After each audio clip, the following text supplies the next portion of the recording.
Okay, good morning. Good morning, everybody. We have quorum. Glad everybody made it in this morning despite some of the hardships on the TTC and with the snow last night. Welcome to meeting 9 of the Infrastructure Environment Committee. Welcome to members of the committee. For those in the room with us, the screen at the back of the room provides real-time updates concerning where we are on the agenda and what's coming up next. You can follow the agenda and debate on your computer, tablet, or smartphone at toronto.ca/council. We acknowledge that the land we're meeting on is the traditional territory of many nations, including the Mississauga, the Credit, the Anishinaabe, the Chippewa, the Haudenosaunee, the Wendat peoples, and is now home to many diverse First Nations, Inuit, Métis peoples. We also acknowledge that Toronto is covered by Treaty 13 of the Mississauga of the Credit. Are there any declarations of interest under the Municipal Conflict of Interest Act? There are none. And can I have a motion to confirm the minutes of the October 17, 2019 meeting? Councillor McKelvey, all those in favor? It's carried. Okay, let's run through the agenda.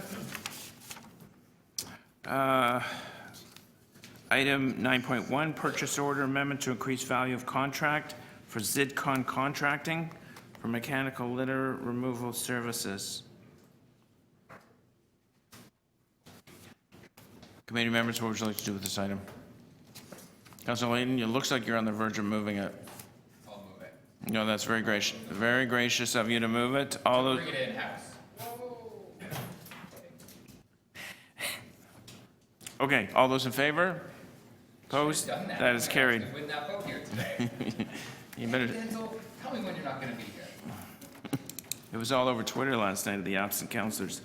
9.2, amendment to purchase. Purchase order with AECOM Canada, rehabilitation of the Crescent Town pedestrian bridge over Victoria Park Avenue.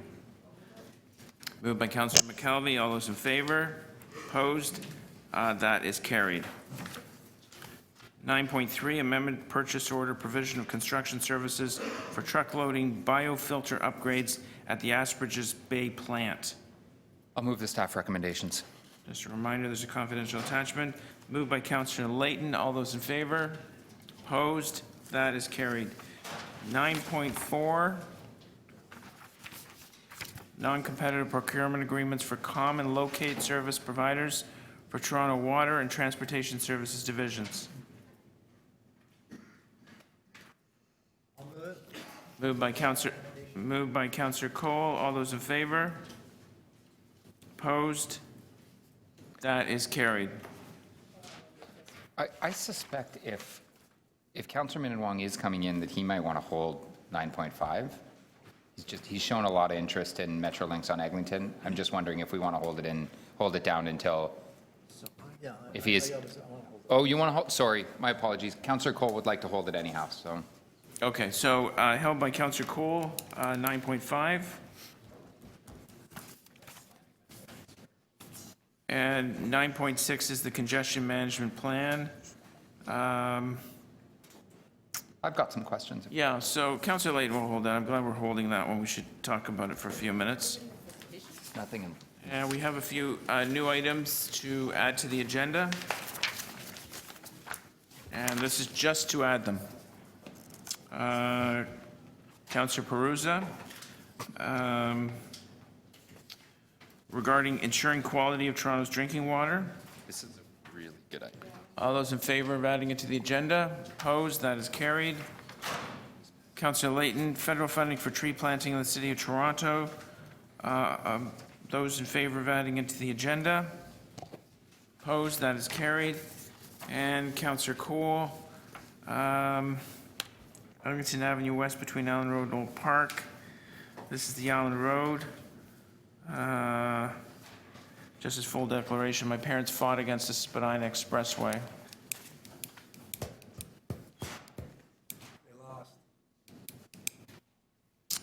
Full declaration. All those in favor of adding this to the agenda? Opposed? That is carried. And there's a letter, there's also a corresponding letter from Councillor Matlow, I think, on this too? Yeah, okay. Oh, all right.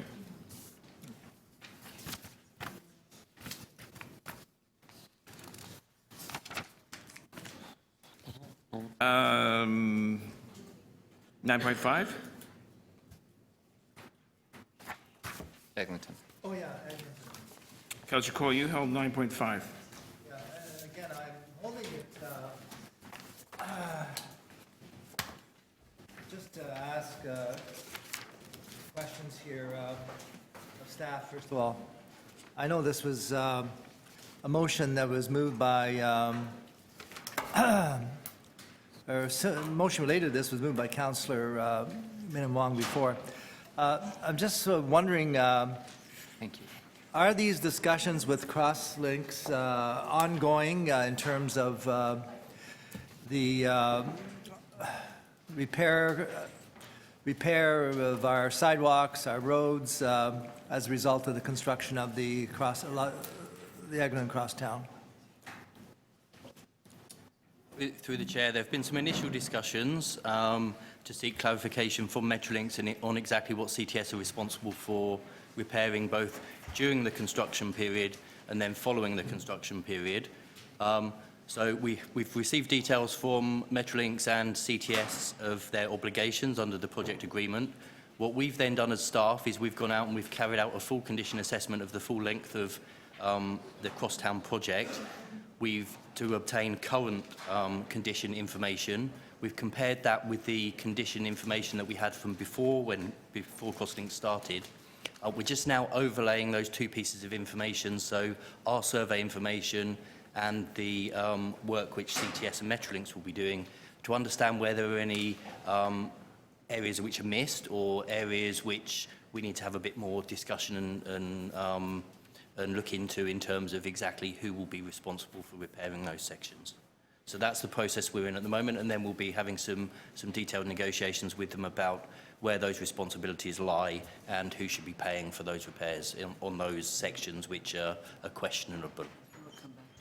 Does that include discussions about the reconstruction of sidewalks and street furniture that may be city-owned or BIA-owned? So through the chair, it hasn't to date, but it certainly will do and should do, because CTS, as you're aware through the works, have had to remove a number of pieces of street furniture. So as part of their agreement, my understanding is they will be reinstating those, but that will be an integral part of the conversations we have, Councillor.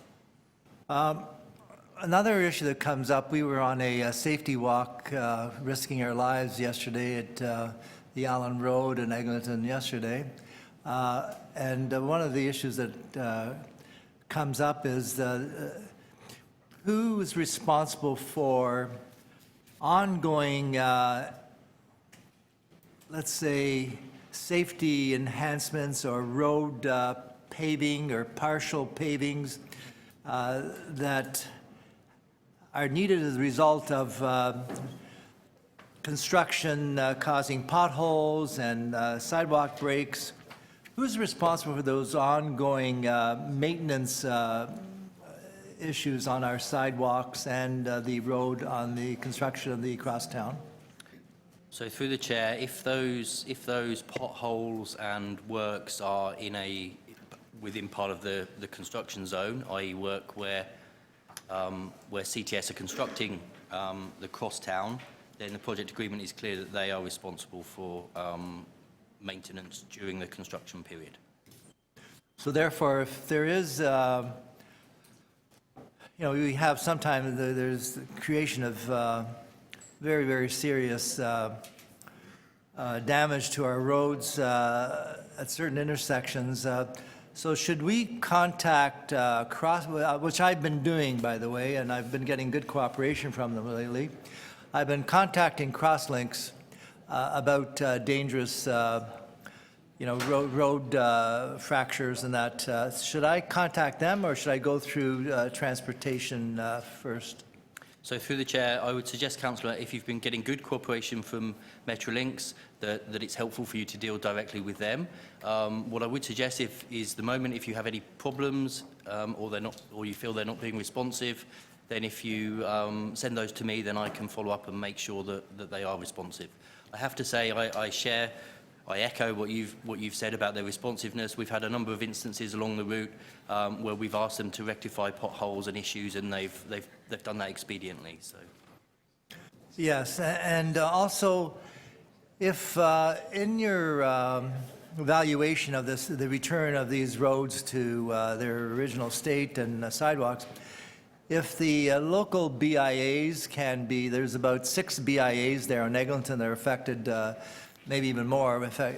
If they could be included in this, because they own a lot of the street furniture, and they've done some sidewalk enhancements. So if they could be included in the dialogue that goes forward, I wonder if that's possible. Through the chair, certainly I'm happy to do that. What I would suggest is that, given it's a negotiation, that the city have their negotiations with Metrolinx. I'll loop the BIAs into that, probably through your office, so that you're fully aware of what conversations are taking place. Okay, thank you. That's it for All me. right, thank you, Councillor Cole. Any other questions for staff? So just very briefly, I know there's ongoing discussions, well, first of all, is the Crosstown scheduled to be finished in late 2021? Is that still a realistic target? Yes, that's correct. It's scheduled to open in September 2021. So I think what the local neighborhoods would like is an unsettled business after it's opened. And one of them would be the disputes over fixing and repairing.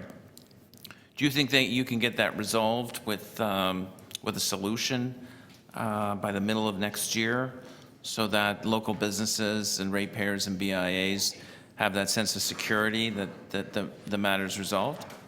So certainly our intention would be that when the Crosstown is open, that all of those issues are resolved. Yeah, because you don't want years of arguing afterwards. That's correct. Okay, thank you very much. Any other questions for staff? Speakers.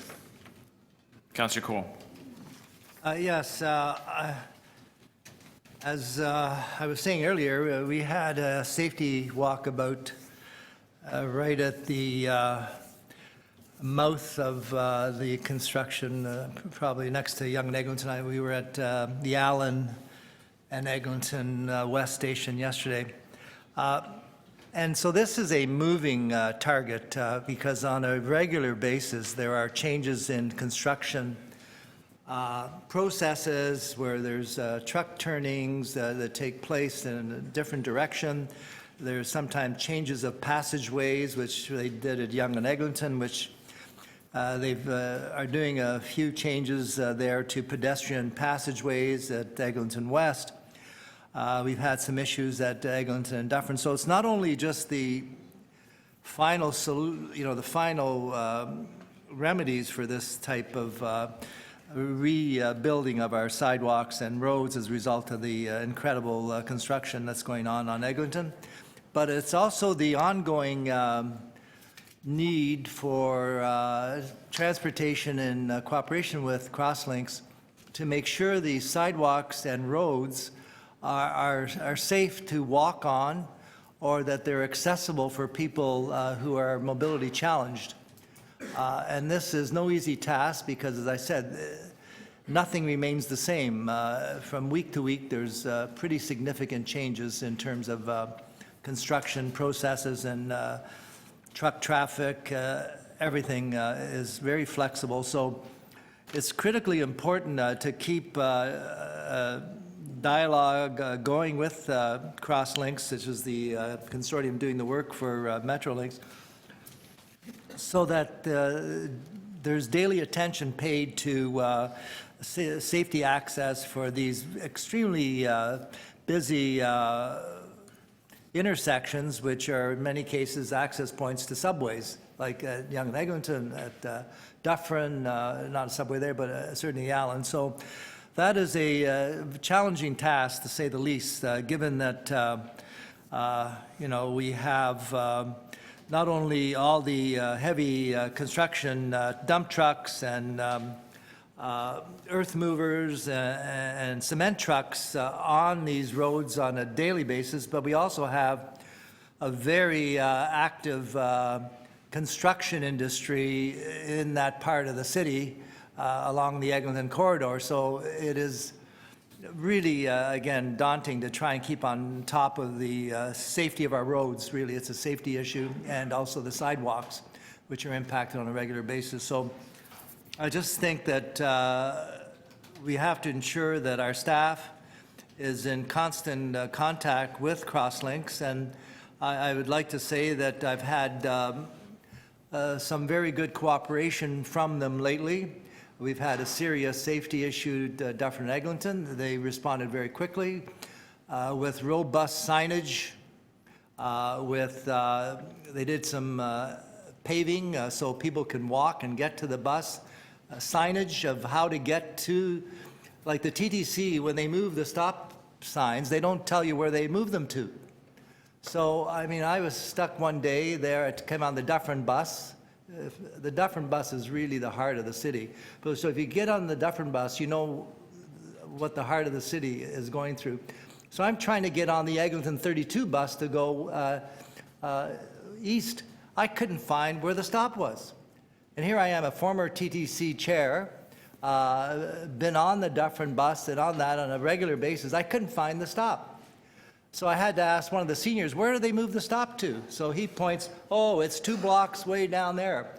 So anyways, it's also part of the TTC's job to have signage that says, you know, the bus stop has been moved. And it's not just in that fine font that, you know, only 16-year-olds can read. So they did respond. They put in some robust signage. They added some pavement. They also did some safety paving on the sidewalk and the road, and also erected some concrete barriers so that you're not walking into traffic, which they're very narrow walkway sometimes. So anyways, this is an ongoing challenge, plus at the end of the construction, which hopefully will happen, because Eglinton has been on construction since 1992.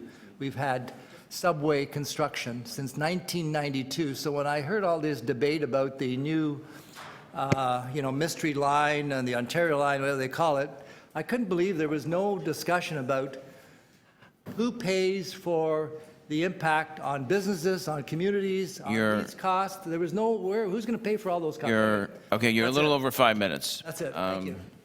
Yeah. Thank you, Councillor Cole. Anyone to speak? Okay. Just very quickly, just a word of caution on these major infrastructure projects. This is a $6 billion project, which I realize has created. $8 billion. Well, all right. Next week it could even be more. I should remind everybody that Council just approved about $28 billion in provincially funded transit projects, and these projects will create chaos and disruption and dirt and noise across many neighborhoods in our city.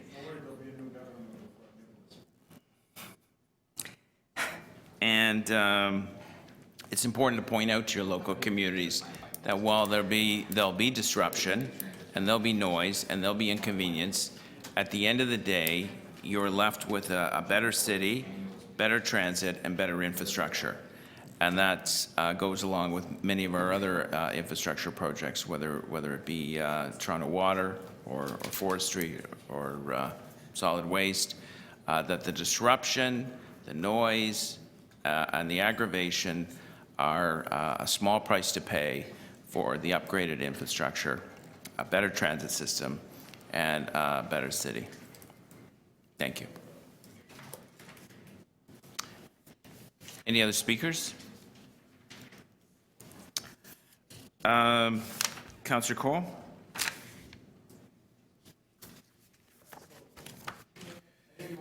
I think you're moving it. Okay, on behalf of myself and Councillor Min Wong, who I originally put this motion forward, and Councillor Peruzza and all members here, I'm moving staff recommendations. Okay, staff recommendations moved. All those in favor? Opposed? That is carried. 9.3 6 is the Congestion Management Plan. Councillor Layton, you held it down.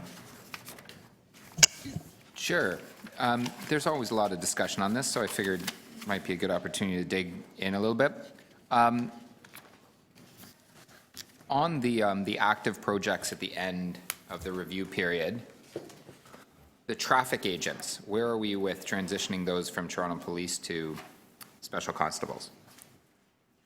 Through the chair, we are at the very final strokes of getting those traffic agents on board. We're in the process of doing some screening and interviewing for the first batch, and we have another job posting that we assume will be up today. There's 16 traffic agents who will be special constables. Our plan is still on track to get them on board by December.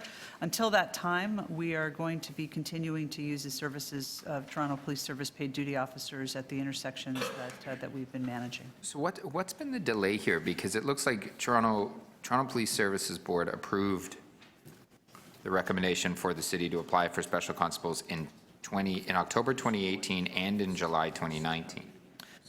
There have been a number of component pieces that go with creating the special constable position, which is a negotiation that we've had ongoing with the police that we've been working quite productively on. There are uniform requirements that need to be approved. There's code of conduct requirements. There's training that needs to be undertaken. And all of those pieces are the implementation phase after the regulations have been passed or agreed to by the Toronto Police Board. There's a cycle also where the Solicitor General has to approve not only the special constables as a city resource, but also ultimately the names of those folks when the background checks are completed after we have them on board. So it is actually quite a laborious process to go and get folks on board, and we've been working quite diligently to get that done by December. Is there an idea of what the cost savings will be when we switch from police paid duty to special constables? Well, I don't have the exact numbers. It's Okay. roughly 10 to 15% Okay. reduction in terms of salary costs.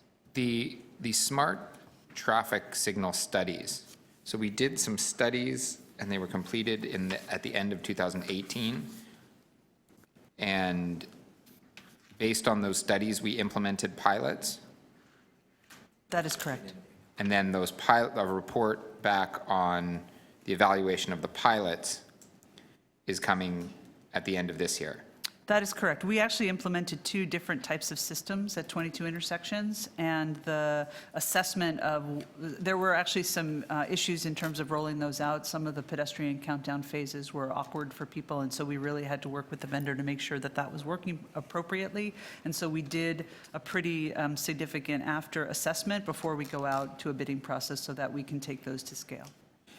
And so it's expected that the report, when it comes back, I doubt it's going to be this year, Q4 of this year, unless it's like ready to come out. However, I'm not faulting you for it, but when it comes out, it will tell us which system to proceed with, and then the plan is to scale that up to how many intersections?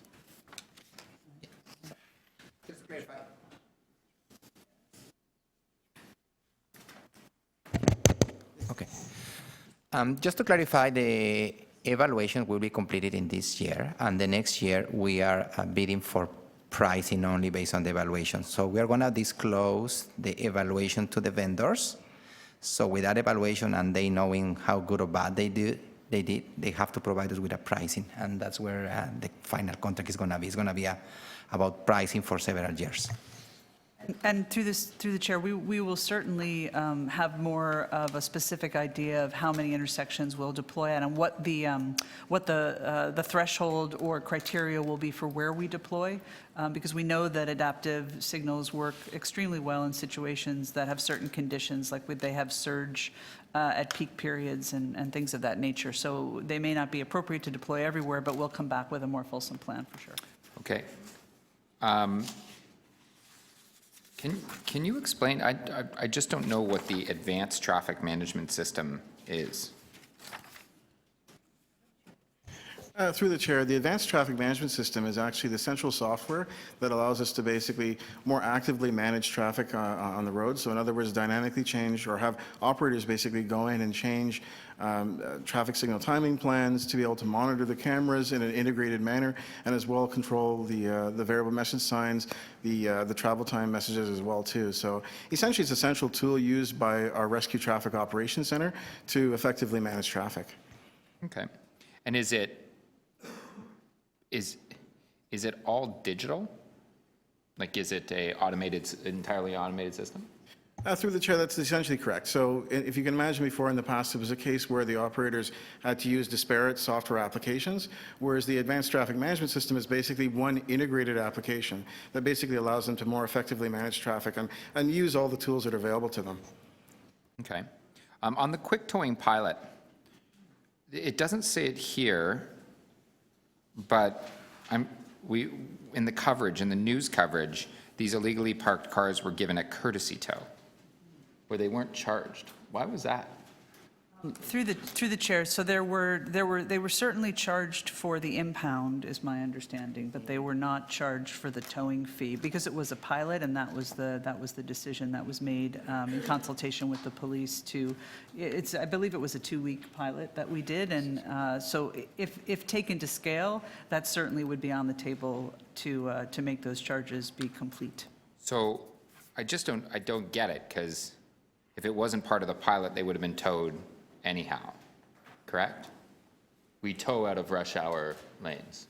Through the chair, we do. The challenge is the volume of tows that can happen because the impound lots are quite far away. And so the tow truck operators need to tow, move to an impound lot that sometimes is as far away as Markham. And then they need to come back and deploy again. And so the idea with the quick tow pilot was that if they could move them a shorter distance, then they could move more of them out of the way. And in fact, very preliminary results have shown that they've had a significant impact. So we'll be coming back with the results of that pilot. And I don't mind that, but if we're paying them to tow, who was paying for the tow then? Us? Councilor Layton, your last question. Ignore the clock up there. Okay, It's thank been you. reset. Sure. I'm just wondering, who paid for the tow? So through the chair, for the purposes of just the pilot alone, we paid for the tow. You paid for the tow. Yeah, however, going forward, if we're going to be making this a permanent program, we are going to be revisiting the fees such that it would be the person violating that would be paying for it. Okay. It's just only for the purposes of the pilot and just to expedite right away. Okay. It's just a timing thing. Thank you, Councilor Layton. Any other questions for staff? Councilor Cole, and then Councilor Peruzza. A few questions, clarification. First of all, are the traffic agents / special constables different than the traffic wardens we've requested from the province? Through the chair, they're the same. We are now calling them traffic agents. There was some issues with the term, using the term warden, so we're using the term traffic agents, but it's the same function. People who would be out in the intersection doing active management to manage congestion through our most congested intersections. Yes, and I know you alluded to the fact that you're getting to the point of looking at uniforms, putting out a call for potential candidates. Has the province given its green light on allowing us to deploy and hire these now called traffic agents? Through the chair, there's no holdups from the province. We got confirmation from the Solicitor General on the initial pieces of information that were required there, and the only last piece, once we have people hired that have gone through background checks and are a confirmed list, that will go to the Police Services Board and it will go to the Solicitor General to approve those individual names. That's the last piece of the process. So basically, it's in our hands now to get these agents deployed? That is correct. And In partnership with the police for these last few pieces on reviewing code of conduct and the training curriculum, and then we'll be in the process of delivering that training, and we'll be working with the same vendor we believe that the TTC uses to train their special constables, with a specific focus only on traffic management, so there's no other component pieces. When can we see our first traffic agents on the streets? We are working very hard to get them out and deployed by the last I noticed weeks that of cough. December. That wasn't related. But we're looking to be at the Police Services Board on December 19th. So we would deploy soon thereafter. That's our hope. Okay, thank you. In terms of a bit of a more generic issue about traffic management plans, do we have up-to-date figures? If you don't, I'd like to have them sent to me. The number of registered vehicles in the city of Toronto. Through the chair, I actually have the 2016, let's see if I have the number of registered vehicles. I can tell you that in 2016, there were 1.7 million people who commuted to work by car every day. I can tell you that there are roughly 90,000 Uber and Lyft drivers, an estimated 5,500 taxi and limo drivers. How many who are thousand? registered. 90,000. 90,000 Uber drivers. Yep. Wow, and does that include the other guys, the Lyft people? Yep. It does indeed. And then about 5,500 taxis and limos registered in the city. I did it once. I'm not really. Anyways, he doesn't like Uber. I've used it once, and he was there. So So in terms of Anyways, registered sorry. vehicles, I don't have the number. You also just say, I didn't give him the car. Just clarify. okay. And I got my way back to Uber going by. Yeah, that's on the record. You're on the record. Okay. So let's get back to the number and the number of registered vehicles. Councillor, I'm sorry, I don't have that number in front of me, but we can certainly look it up and get back to you with that. Yeah, could you please? And I'd like to see sort of a trend line to see the numbers over the last 10 years, whether they're increasing. I suspect they are increasing.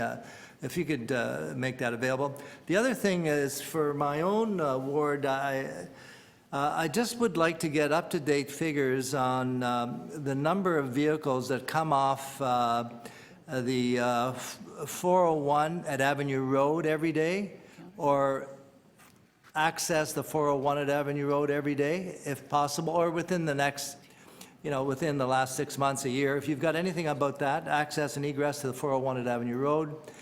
The same number for access and egress to the Allen Road at Lawrence. Councillor Cole, are these staff undertakings, Yeah, I just asked. or are these musings? I'm asking for information about this. Okay. They obviously don't have it right now, but I'm okay. giving them time. Just as a heads up, I'm going to defer this item to the next Infrastructure and Environment Committee meeting because it originated from Deputy Mayor Minna-Wong, who's not here today, and he has a lot to say about this plan. You're welcome to ask for these items if they're available, and hopefully they would come back in a supplementary Yeah. report No. in December. No, that's Is that what fine. you're That's looking what I'm for? trying to do. I'm just trying to say that I know I'm going to ask how many cars. I know they don't have them in front of them. So if they don't have them with them right now, I would like to get that information at their convenience. And the other one is the Allen Road in Eglinton. How many vehicles come onto Eglinton every day, and how many vehicles go from Eglinton north onto the Allen every day? So if you don't have that with you now, do you have those numbers now? We do not have those numbers. Yeah, that's what I thought. So I would like to get them in the future. Okay, we'll either get them or work with MTO to get them. All right, thank you, Thank you. Councillor Cole. Councillor Peruzza. Given that you just expressed that you're going to defer it, my question was going to be just simply, blame it on Hollywood, but I have trouble sort of translating words to images.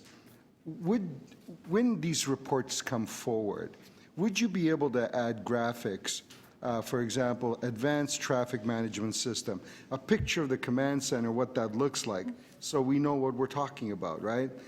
Guy sitting there, lots of computer screens, looking, right, and what that does. Smart work zone trailer pilot, what does that look like out on the street? Like when you drive by it, what does that look like, and what is that doing? Illuminated blank out signs, like what do those look like? Where are they? So really little pictures, graphics. We got computers now that's really easy to do that stuff, right? And that would really help us understand what it is that we're talking about, right? Without having to sort of, go through the words and then try to figure out what that is, right? I think that would be very helpful. And the reason why I say that is because maybe it's more, you know what, since they're deferring it, it's not a question. Maybe I can just speak to it for a couple of minutes. Because I know you're going to look at it and you're going to say, you're going to look at me and you're going to say, are these musings? And they're not really, it's a kind of music. It's kind of a speaking music, but not musings, right? Yeah, Yeah, no, you can use your 5 minutes as you see fit. Yeah. I'll do that. Any other questions for staff? And I'd hate to jump in ahead of anyone else who wanted to speak before me, so. Oh, no, don't worry. You'll go to the last of the list, I assure you. Through the chair. May I- Any other questions for staff? No? Speakers? So Councillor Layton and then Councillor Peruzza. Thank you. All supported the chair's request for deferral. I don't think there's any urgency to us pushing this along any quicker. Where I would just raise a flag is around this quick towing pilot. Like, I know it's a real drag to hike out to Markham, and I know it's difficult for us to ensure that we can get enough tows if we are driving cars out there. I'm not trying to advocate that we put some enormous burden on these individuals who were unfortunately caught parking illegally on a highly traveled route during rush hour.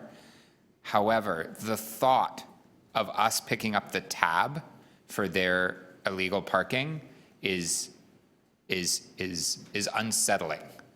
And I think that if this comes back, if we do another pilot, like, maybe it's not the same fee, but they certainly need to at least cover the charge of that tow and administering a program like this. At the very minimum, like, we're having to put all this work into getting people moving on the streets and have people illegally parked on places on rush hour routes, and then to pay for them to have a more convenient pickup. Like, come on.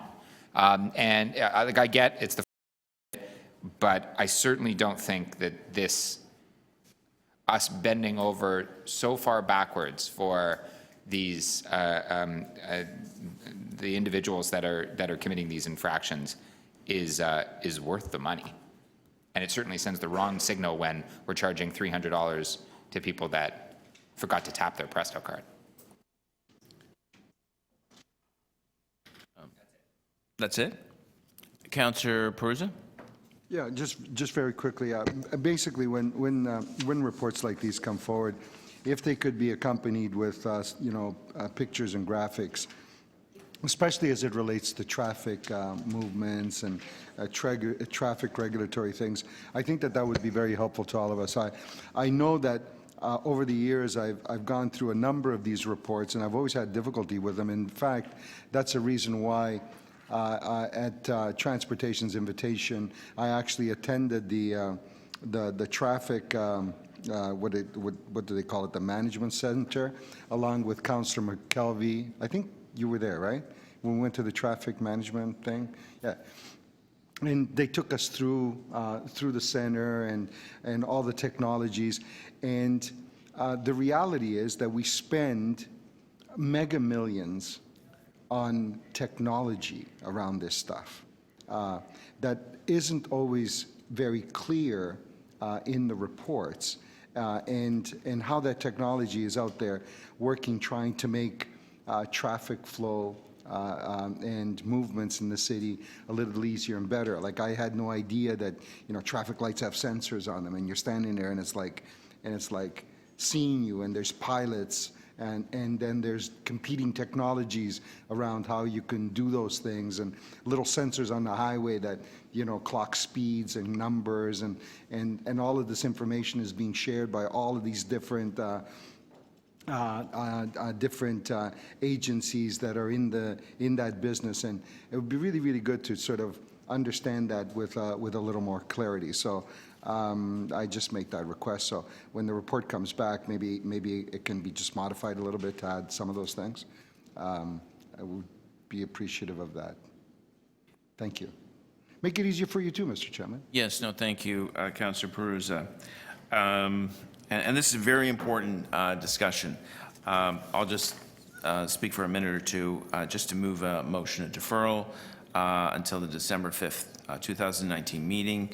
I would ask staff that if there's any change in any of these items, whether regulatory or policy-wise, or you have any additional information, if you could submit a supplementary report to the clerk, so we have that to work on. Main reason for deferring it, it was Deputy Mayor Min Wong's initiative, so I think in fairness, we should defer to the next meeting and focus a little more time on it. The only other thing I would mention, Councillor Layton mentioned this pilot project. There was a cost, I believe, if my memory is correct, about $80,000, and the plan was to tow cars to side streets and leave them there rather than take them to some kind of pound. The logic being that they wanted to try something for really quick action. In other words, get the cars off the street immediately, put them on a local side street, and then come back and grab more cars and see what the impact was.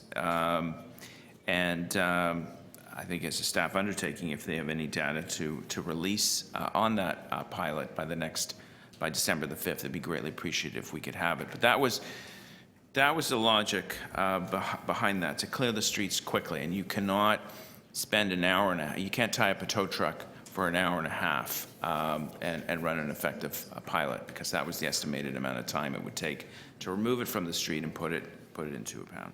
So with that said, I think this is a very vital conversation, and I urge you all to reread it and take a look at it. I think this was really here for committee purposes. I think we should really look at this and move motions and send it up to council for more fulsome debate. So my motion's on the screen for deferral. Next meeting, all those in favor? Opposed? That is carried. Next item I have is Councillor Perusa's item regarding drinking water.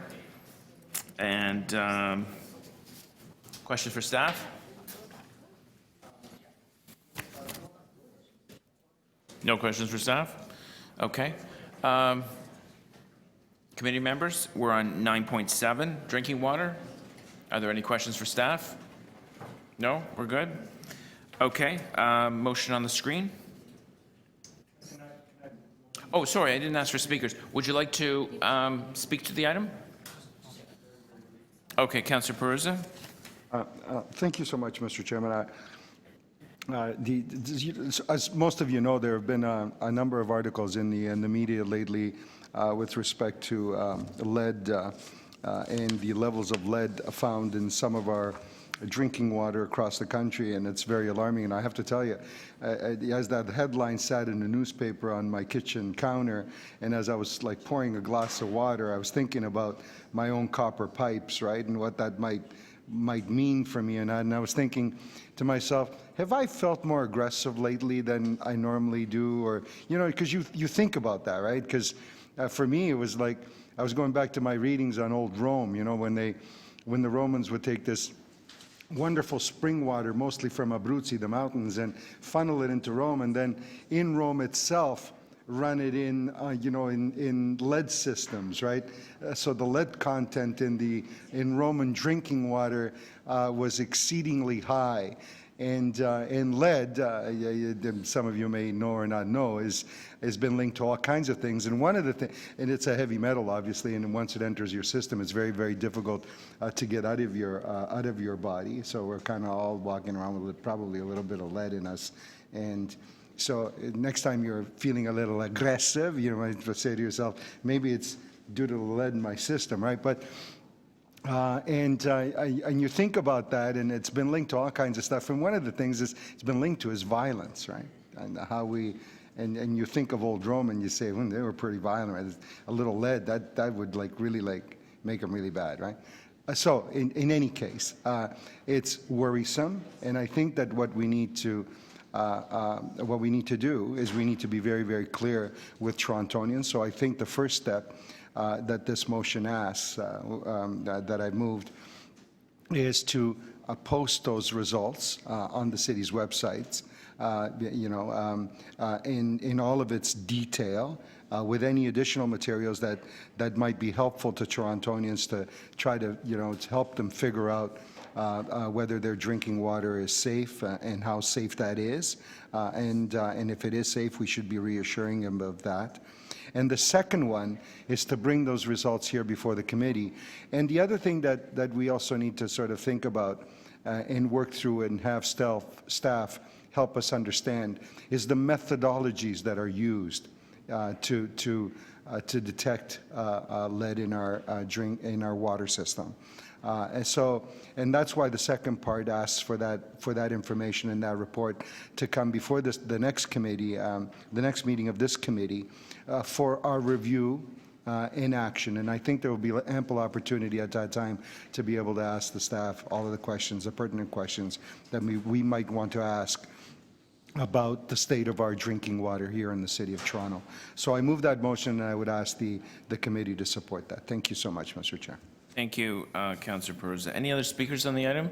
Councillor Layton? Yes, thank you very much. And my apologies to the clerk and the chair and the mover of the motion for not bringing this directly to them, but I have a motion that the General Manager, Toronto Water, report back to the next meeting on possible programs to help homeowners fund replacement of lead pipes on the private side of the connection. So, I would have thought that this motion would have come on the heels of that report. If it might have, but all the work for this has been done, because you'll remember it was like 3 or 4 years ago when this came up. Councillor Davis raised this issue. Lou brought forward a report, and just so before we get to the point of we're spending tax revenue on lead pipes, let me explain how the program worked originally. It was that we use a local improvement charge to connect the cost of replacing the private side to be repaid by the homeowner. So it was a cost recovery program. It would just give the homeowner the capital immediately to do the private side. If you don't have a neighborhood with lead pipes, this is how it works. If the city's not going, if the city's going through and doing their side, they do their side, but every homeowner's got to do the homeowner's side and pay for it. It's about $2,000, $2,500. If the homeowner doesn't have the capital to do it, or is not in a position to do it, or a landlord doesn't want to pay for the upgrade, then the city does its side, and it's and they join it to the lead pipe. It's extremely dangerous, and we actually pump chemicals through our entire drinking water system that are safe, we're told, to ensure that in areas where we have lead pipes and some of these joints, it's not leaching out. So it's dangerous when we don't do the whole pipe. So this program was developed. It didn't pass at council. I'd love to see if we took another go at it now and had a better explanation as to the fact that it's a cost recovery program and doesn't cost the rate base anymore. I think that this would allow us to ensure that every homeowner, no matter what their financial capability, ability to take on debt, because it is $1,500 and it's an unscheduled maintenance that they would be doing, that is important because lead pipes are dangerous. And so I'm just asking for the report back as part of the report back that would be coming for Councillor Perusa, and I'll thank the councillor for bringing this forward. Thank you, Councillor Layton. Councillor Cole. Yeah, certainly I think this is a very positive motion by Councillor Perusa and the one by Councillor Layton. I totally support them. Just one word of caution. As you know, there's a huge push on to have people drink plastic bottled water, and it's sold, you know, if you walk into No Frills or all these stores, they sell it by the truckload. And you know, they do a great job of encouraging young people to drink the plastic water. And I'm just afraid that if we don't handle this properly, we will get people that are concerned, and the concern is very, very real, that they will worry over their children's safety, especially. They'll say, well, don't drink the tap water because there's all these reports about lead. Meanwhile, so the parents go and buy the plastic water, which costs more per liter than gasoline, and so it'll push, if we don't handle this carefully, it'll push all kinds of parents, especially, and people that maybe are just ordinary citizens, adults, to drink more of that plastic water, which you know is highly contaminated with all kinds of other materials, and certainly doesn't meet the quality controls we have in our Toronto water. And, and there's the illusion that if you buy the water at,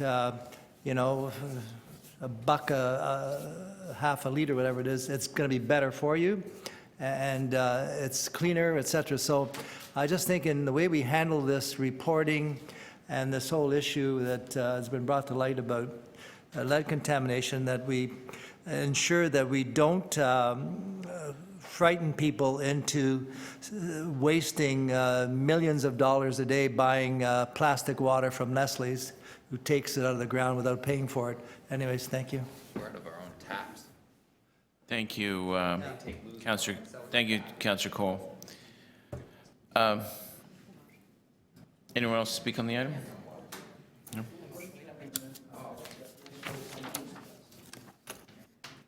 Okay, item 9.7. Just one second, I'm just wondering whether we just, as in another amendment to this, also remind people of the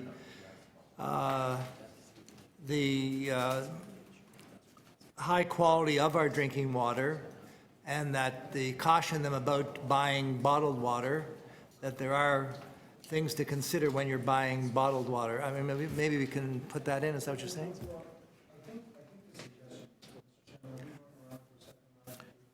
Do we have to? Very brief.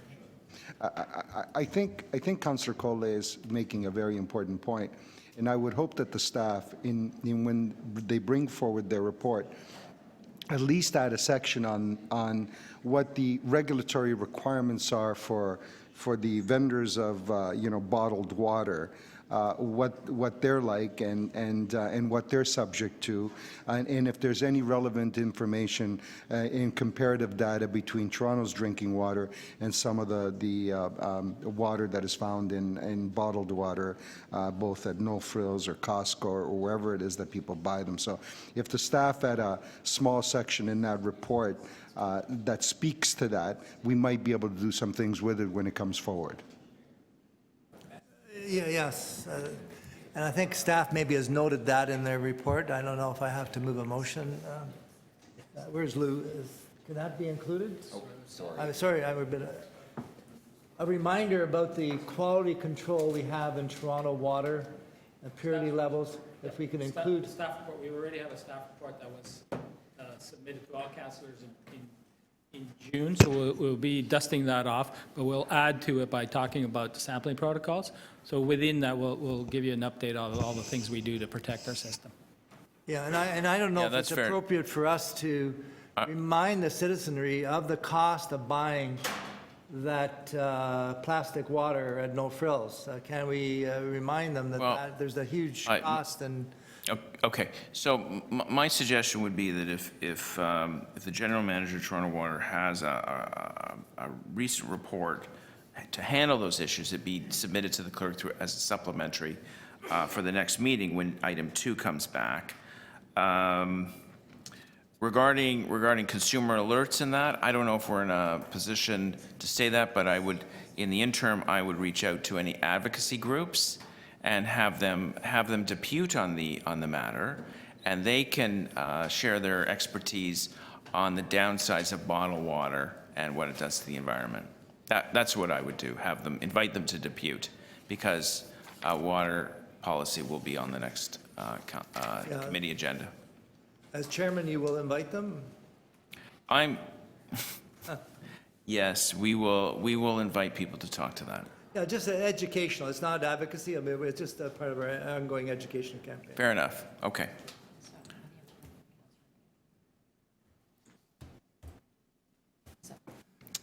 Yeah, so we have Councillor Layton's motion on the screen. All those in favor? Opposed? That is carried. And then we have Councillor Perusa's item is amended. All those in favor? Opposed? That is carried. 9.8, federal funding for tree planting in the City of Toronto. Councillor Layton, this is your item. Questions for staff? I'll just quickly ask staff, are these numbers roughly correct in what we should be asking for? Would this be your recommendation? Through you, Mr. Chair. I would support those numbers.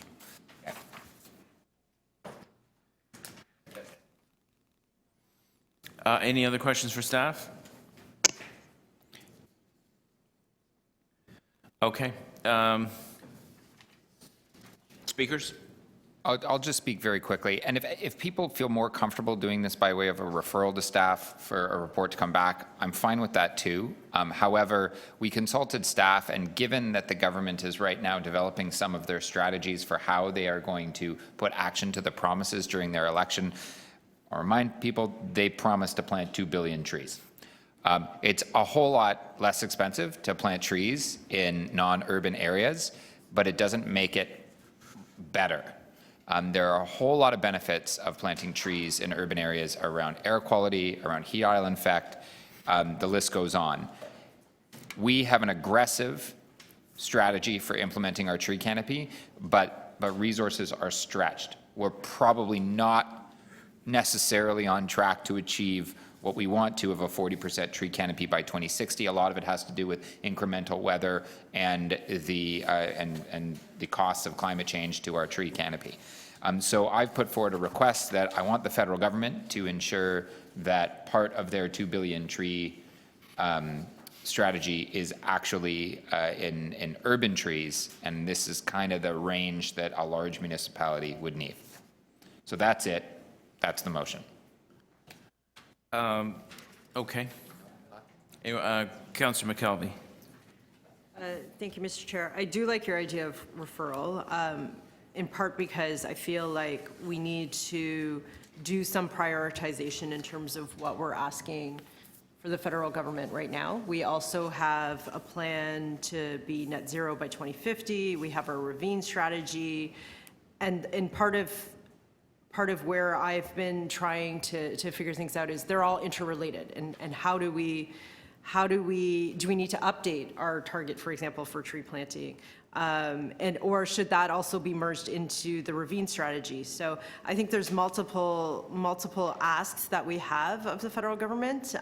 One that we've started to identify is if we want to be net zero by 2050 and we have new builds of, for example, community centers, I have one, you have one, mine's going to open in 2023. Do we go straight to being net zero right now?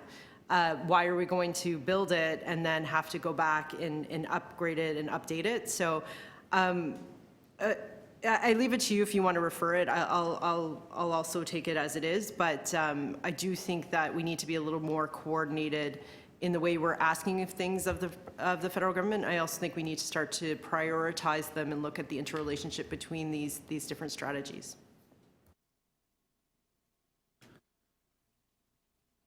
Anyone else to speak to this item? No?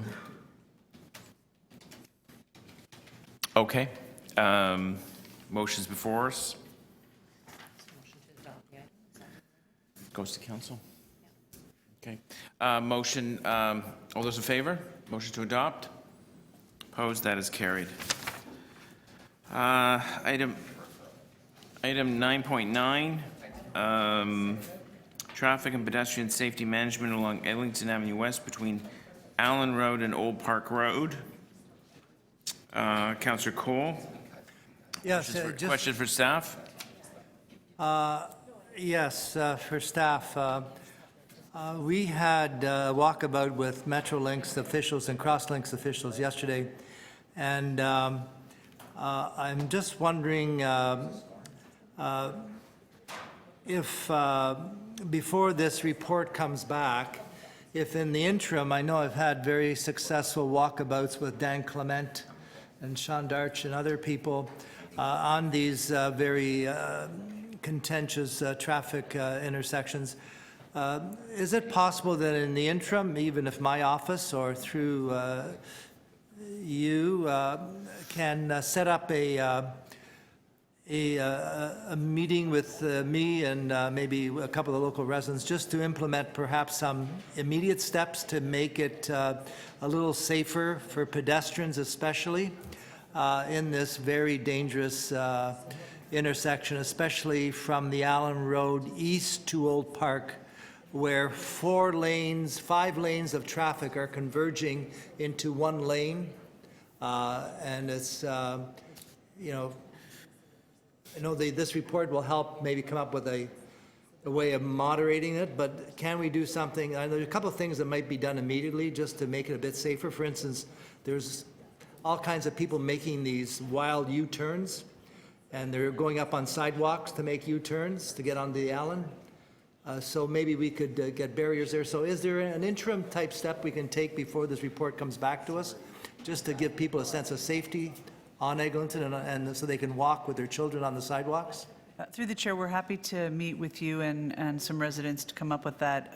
The way this is worded as a traffic and pedestrian safety management plan, if it's more comprehensive than that, we're a little concerned about the timing of being able to deliver back to IEC by fourth quarter, because we'd have to be done with that in moments, actually.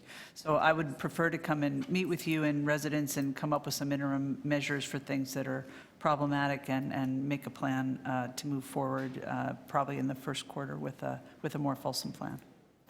Yes, and I understand that this is going to take some time, but I just know that there are potentially, working with Crosslinx, that there's some immediate steps that we could take with some concrete barriers so people don't climb the sidewalks, and proper signage that says you can't do a U-turn and use the sidewalk as a road. If we could maybe deal with that as soon as possible, and I would like to offer my office to do a walkabout with Dan or with anybody from Transportation Services. Is that possible? Through the speaker, that's absolutely possible, and we can make that happen as quickly as the schedules allow. Yeah, and one additional item, as you know, Councillor Matlow and myself are both very concerned about this, is because of the diversion of pedestrian traffic off of Eglinton on the south of Eglinton, they have to walk through a park. It's Ben Nobleman Park, God rest his soul, former colleague of mine. Anyways, Ben Nobleman Park. So they walk through the park, but the park is very dark. And so I've asked, I know this is a pedestrian safety issue, so pedestrians are diverted through this park with no lights. So I've asked Metrolinx, they say, well, we have no jurisdiction over the park. Then they contacted Forestry, and they said, oh, we can't put up new lights, it's not our problem. So meanwhile, we've got thousands of pedestrians diverted into this park that is, especially now at daylight saving time, is extremely dark from 5 o'clock on, and it's really an unsafe place to walk, never mind other dangers. So who do I get to maybe put some lighting into that park, which has become a pedestrian passageway, but is still under Parks and Forestry, who says it's not their job? You better ask Crosslinx, and Crosslinx says, well, ask whoever. I mean, so it's just a circle that doesn't resolve the problem of this unsafe passageway through the darkened Ben Nobleman Park. What do I do? Through the chair to Councillor Cole, yeah, so this issue was brought forward to us through CTS actually, and I've had some conversations with them where they have expressed their willingness to look into this and install some lighting. Who is that you've talked to? Their Director of Technical Services. In transportation, or? It's in the CTS actually. In Crosslinx? Yes. But Crosslinx says they have approached Forestry and Parks, and they basically are not cooperating. Well, you know what, As of yesterday. yeah, through the chair, these are just based on the recent discussions I had, and I discussed this issue where this additional lighting is required for pedestrian safety and mobility through the park. So CTS, Crosslinx, has assured me that they're willing to look into this issue, and, you know, if additional lighting is required, they are willing to install that. No, but I just want to clarify, they've already asked, and they've been told by Parks or Forestry that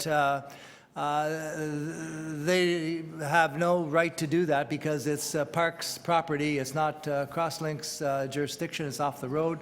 So could you please approach our Parks Department or Forestry to say, please cooperate with Crosslinx to get lights in the park so people can walk through the park on the way to the subway? Through the chair, we'll absolutely connect with the Parks, Forestry, and Recreation General Manager and also invite them along on the walk.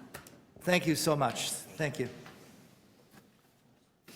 Thank you, Councillor Cole. Any other questions for staff on the item? Speakers? Councillor Cole? Yeah, just to appreciate dealing with this at this time. I've been dealing with this issue for many years. As you know, this is not only the result of the Crosslinx construction, but it's also the result of the fact that we have an unfinished expressway dumping thousands of cars into a residential community every day.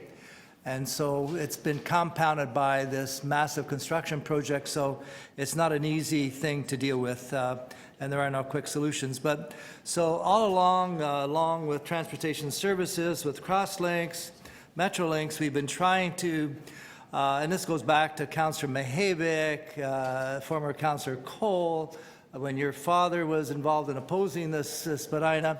Anyways, this is an ongoing battle trying to mitigate the safety issues in that area. So I don't think there's a ultimate way of solving it, but there are, you might say, ongoing safety projects that we need to institute to deal with the changing dynamics of the construction and traffic patterns that move in the, especially in the Allen and Eglinton West.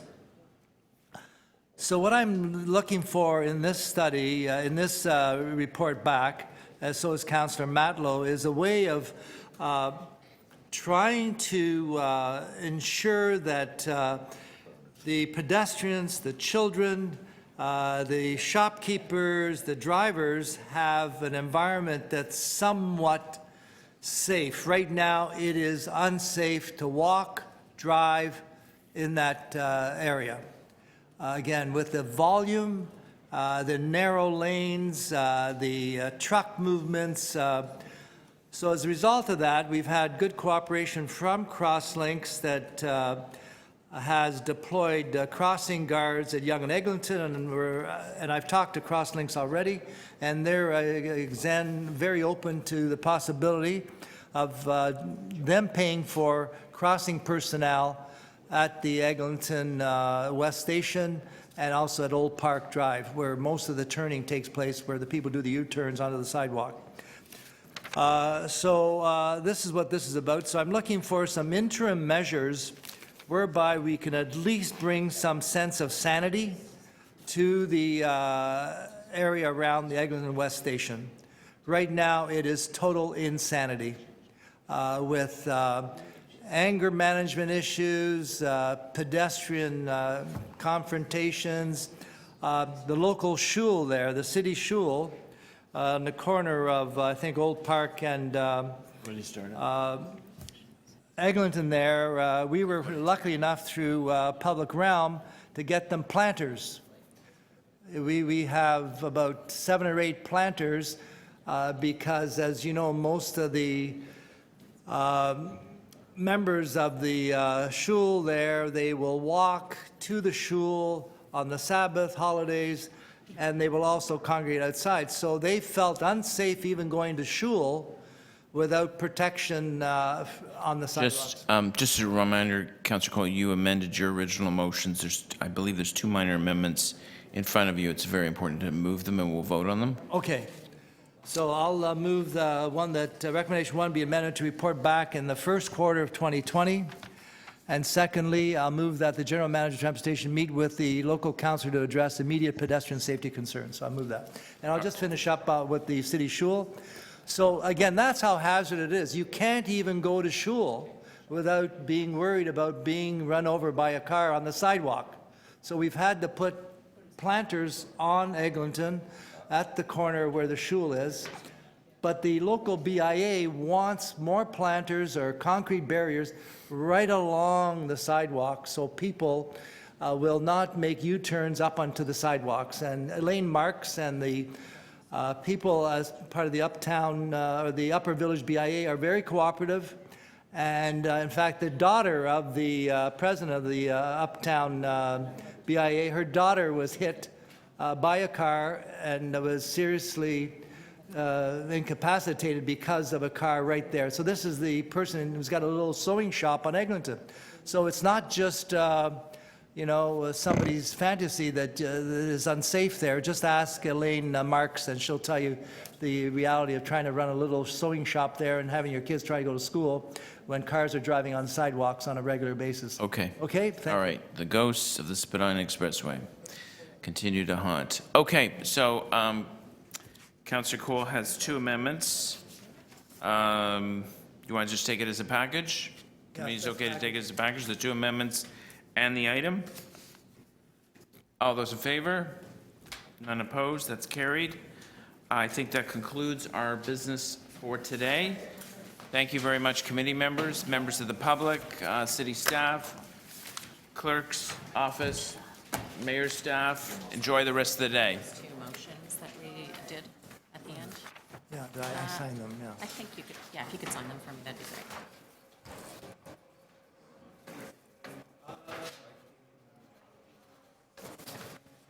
Thank you. Excellent. Thank you so much. Thank you.